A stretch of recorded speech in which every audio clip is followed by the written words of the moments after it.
दोस्तों, शालिनी भक्ति सागर में आपका बहुत बहुत स्वागत है। आज मैं आपको श्री विष्णु पुराण का चौथा अध्याय सुनाने वाली हूँ और आपने श्रवण करना। तो दोस्तों, चौथे अध्याय में है ब्रह्मा की उत्पत्ति, भगवान का वराह अवतार धारण कर पृथ्वी का उद्धार एवं सृष्टि की रचना कैसे क्या की। इसके पहले अध्याय तीसरा में आपने ब्रह्मा की आयु कितनी और कैसे क्या है और काल ने कैसे क्या स्वरूप धारण किया, ये तो आपने सुना ही होगा। पहला, दूसरा और तीसरा, ऐसे 3 अध्याय में वीडियो आपको सुना चुकी हूँ। तो अभी हम चौथे अध्याय पर आ रहे हैं। मार्गशीर्ष मास में ज़्यादा से ज़्यादा लोगों को श्रवण करें ताकि विष्णु पुराण सब जन सुन सके। तो आइए शुरुआत करते हैं चौथे अध्याय की। ब्रह्मा की उत्पत्ति, भगवान का वराह अवतार और धारण कर पृथ्वी का उद्धार कैसे किया और सृष्टि की रचना। श्री गणेशाय नमो नमः। ओम श्री महाकालेश्वराय नमः। ओम लक्ष्मी नारायण नमो नमः।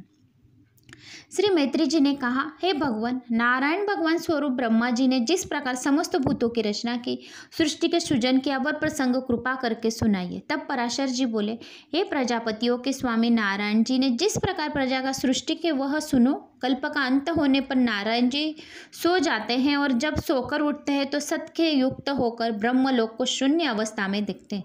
ब्रह्मा, शिव आदि ईश्वरों के ईश्वर भगवान नारायण ब्रह्म स्वरूप है।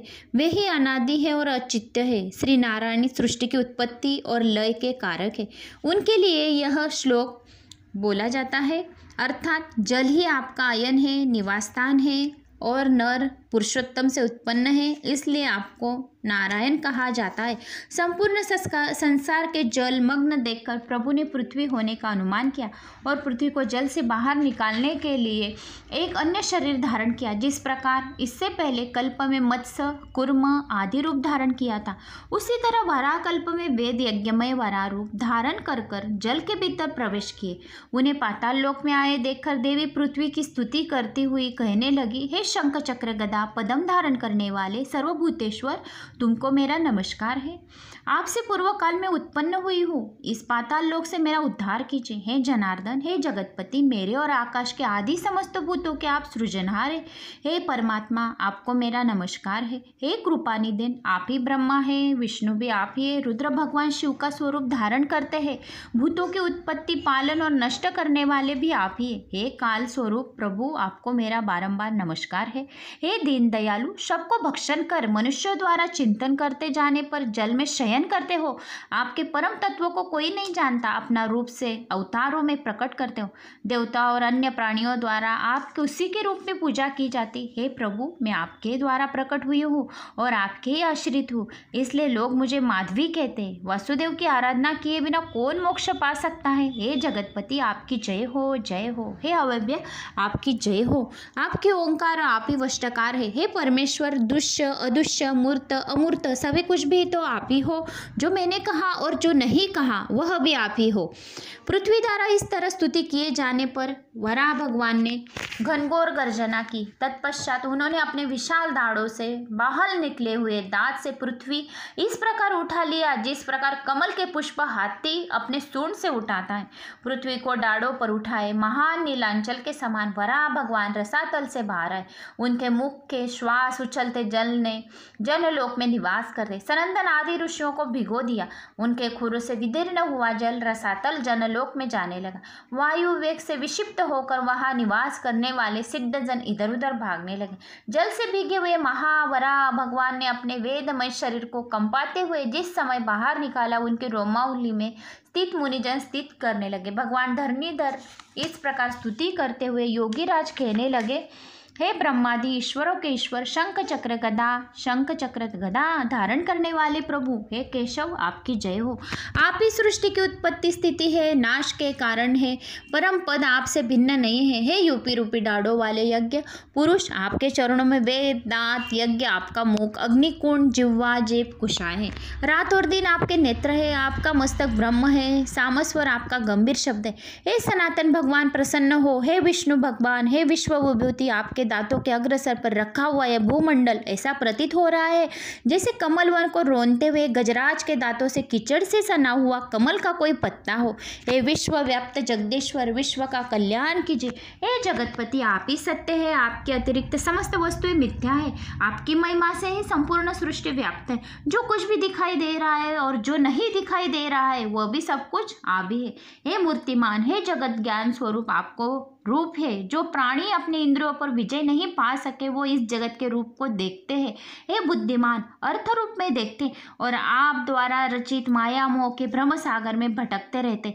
हे जगतमान, पृथ्वी का उद्धार करके हम सबको सुखी करो। हे गोविंद, हे कमल नयन, हमारा कल्याण करो।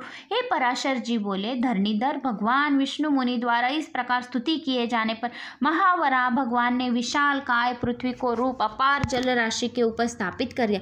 वह ताकर होने से पृथ्वी डूबती नहीं। तत्पश्चात अनादि परमेश्वर ने पृथ्वी को समतल करके स्थान स्थान पर्वतों के स्थापित किया।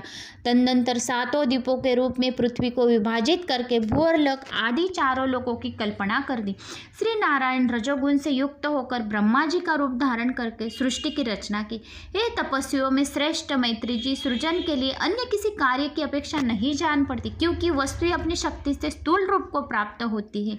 तो दोस्तों, ये अध्याय विष्णु पुराण का चौथा समाप्त हुआ है। इसमें ब्रह्मा की उत्पत्ति, भगवान ने वराह अवतार कैसे क्या लिया, ये तो आपने सुना ही होगा। तो दोस्तों, अगर आप मेरे चैनल पर नए हो तो लाल बटन पर सब्सक्राइब कर ले और बेल आइकन दबाएं, लाइक करें, कमेंट्स करना न भूलें और बने रहे शालिनी भक्ति सागर के साथ। और ध्यान देकर श्रवण करो ताकि आपको विष्णु पुराण के हर एक शब्द समझ में आए। मैंने तो बहुत बार विष्णु पुराण पढ़ चुकी हूँ। मैं यूट्यूब पे अभी आई हूँ 1.5-2 साल से, तो मैंने सोचा कि आपको भी विष्णु पुराण श्रवण करा दूँ। ये तो मेरी एक छंद है, हॉबी है, इसलिए मैं आपको श्रवण करा रही हूँ। दोस्तों, तो ज़्यादा से ज़्यादा शेयर करो ताकि सब लोग श्रवण कर सके। एक एक शब्द में अर्थ है। अगर आप ध्यान देकर सुनोगे तो आपको हर एक शब्द का अर्थ समझ में आएगा। ध्यान देकर नहीं सुनोगे, आप विष्णु पुराण भी सुन रहे और आपके मन में कोई बातें भी चल रही, तो आपको विष्णु पुराण का हर एक अर्थ में जो बोल रही हूँ वो समझ में नहीं आएगा। इसलिए ध्यान देकर पूरा चिंताग्रस्त होकर, मुक्त होकर आप सुनना, तो आपका जो भी रुके हुए कार्य है वो जरूर आपको मार्ग लगाएंगे। विष्णु भगवान आपको मार्ग बतलाएगा। जिन्होंने गुरु नहीं किया है तो मने मन में अपने विष्णु भगवान को भी गुरु मान सकते। मैंने कोई गुरु नहीं किया है, विष्णु भगवान ही मेरा गुरु है, इसलिए मैं विष्णु भगवान को ही मेरा गुरु मानती हूँ। तो जिन्होंने गुरु नहीं किया है तो अपने मन में आप आराध्य देवता का प्रार्थना कर सकते हैं और विष्णु भगवान को गुरु मान सकते। तो दोस्तों, इसलिए ध्यान देकर सुनना तो आपको हर एक अर्थ समझ में आएंगे। इतना विष्णु पुराण इतना अच्छा है, मुझे बल्कि दिलचस्पी लगती है कि इसके आगे क्या रहेगा। इसके आगे मैं तो बहुत बार पढ़ चुकी हूँ। गणेश पुराण भी हर साल पढ़ती हूँ, शिव पुराण भी हर साल पढ़ती हूँ, और ये विष्णु पुराण मार्गशीर्ष मास में 1 महीने में मेरी समाप्ति तो ऐसे भी हो ही जाती है। लेकिन आपको सुनना है, श्रवण करा रही हूँ, इसलिए मुझे थोड़ा धीरे पढ़ना पड़ता है ताकि आपको शब्द का अर्थ समझ में आए। नहीं तो मैं तो ऐसे स्पीड में पढ़ती हूँ। घर में जो मेरे अध्याय चलते, मंदिर के पास बैठकर मैं जो पढ़ती हूँ तो मेरे अध्याय जल्दी जल्दी हो जाते। इसलिए ध्यान देकर सुनो। विष्णु पुराण बहुत ही अच्छा विष्णु पुराण है। तो दोस्तों, बने रहे शालिनी भक्ति सागर के साथ।